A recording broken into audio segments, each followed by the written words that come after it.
Welcome to Kenton's videos. Enjoy the video. You start by organizing and gain staging so every decision is meaningful. Load a reference track and match perceived loudness. This gives a target.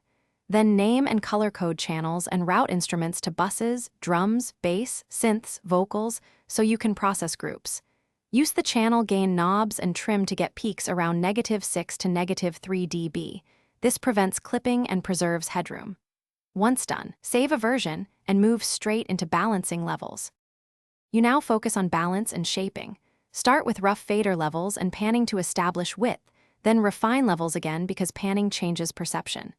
Use subtractive EQ to remove problematic resonances and low frequencies on non-bass tracks.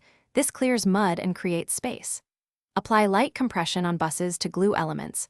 On the bass bus, employ sidechain or ducking to keep the kick punchy. Make small moves. If a fix needs more than 3 dB, rethink arrangement or tone. You finish by automating dynamics and FX so the mix breathes across sections. Automate volume, reverb sends, or filter sweeps to keep interest. Add reverb and delay via sends to maintain cohesion without drowning clarity, and use short pre-delay for vocals to sit forward.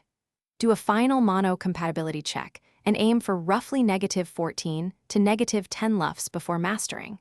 If something still sounds off, solo problem tracks and toggle processing to isolate the issue.